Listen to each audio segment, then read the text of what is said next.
Hello అండి. ఈరోజు నేను తోటకూర పులుసు ఎలా తయారు చేసుకోవాలో చూపిస్తానండి. ఈ పులుసు వేడివేడి అన్నంలోకి తింటే చాలా బాగుంటుందండి. దీని ముందు సాంబార్ కానీ పప్పుచారు కానీ ఇవేవి సరిపోవు, అంత టేస్టీగా ఉంటుంది. ఒకసారి ట్రై చేయండి. దీనికోసం స్టవ్ ఆన్ చేసుకుని ప్యాన్ పెట్టుకుని కుక్కర్ పెట్టుకున్నానండి. అందులోకి కట్ చేసి పెట్టుకున్న తోటకూరను వేసుకోవాలి. ఈ తోటకూరను శుభ్రంగా 2-3 సార్లు కడుక్కొని ముక్కలు కట్ చేసి పెట్టుకోండి. ఎందుకంటే తోటకూరలో కొంచెం మట్టి ఉంటుంది ఇసుకలాగా, అది శుభ్రంగా పోవడం కోసం 2-3 సార్లు కడుక్కొని శుభ్రంగా ఈ విధంగా ముక్కలుగా కట్ చేసుకుని పెట్టుకోండి. ఇప్పుడు ఇందులోకి కొంచెం వాటర్ పోసుకోండి. మరి ఎక్కువ పోసుకోకండి, ఎందుకంటే తోటకూరలో వాటర్ ఉంటుంది కాబట్టి చూసుకుని కొంచెం పోసుకోండి. ఇప్పుడు కొంచెం ఇది ఉడికించుకోండి.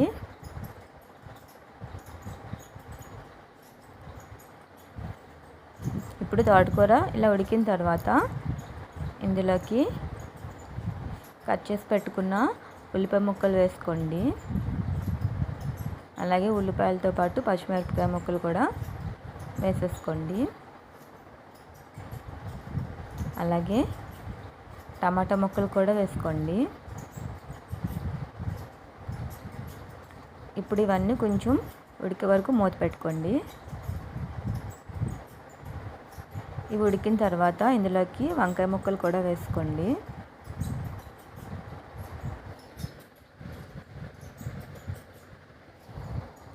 ఇప్పుడు ఈ వంకాయ ముక్కలు కూడా ఉడికిన తర్వాత ఇందులోకి సరిపడా సాల్టు, అలాగే కొంచెం కారం వేసుకోండి. ఇప్పుడు ఇదిలా ఉడుకుతుంది. దీన్ని పక్క స్టవ్ మీద పెట్టుకుని ఇప్పుడు దీని మీదకి ప్యాన్ పెట్టుకుని పల్లీలు వేయించుకోవాలండి.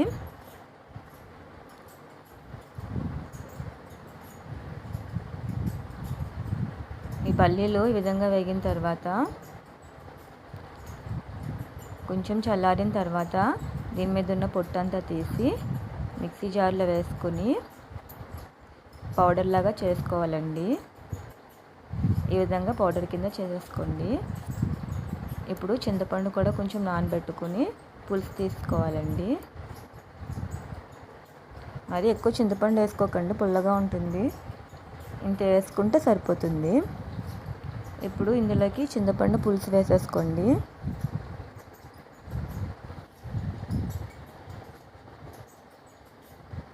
ఇప్పుడు దీన్ని బాగా కలుపుకుని ఉడికించుకోవాలండి. ఇది మరిగిన తర్వాత ఇందులోకి కొంచెం బెల్లం, అలాగే పల్లీల పొడి వేసేసుకుని బాగా కలుపుకోండి.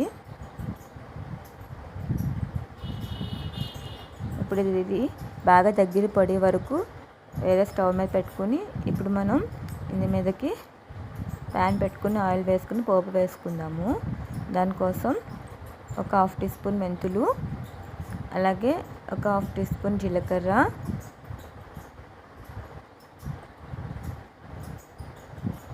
కొన్ని వెల్లుల్లి రబ్బలు, అలాగే ఎండుమిరపకాయలు కూడా వేసేసుకుని వేయించుకోవాలండి.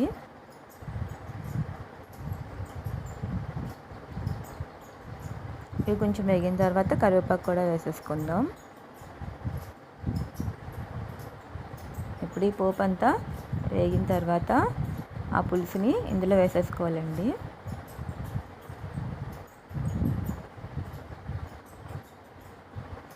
ఇలా ఉంటే సరిపోతుంది, మరీ చిక్కగా ఉన్నా బాగోదు.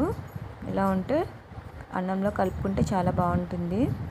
ఒకసారి ట్రై చేయండి పులుసుని. మీకు కనుక ఈ వీడియో నచ్చినట్లయితే లైక్ చేయండి, షేర్ చేయండి, మా ఛానల్ని సబ్స్క్రైబ్ చేసుకోండి.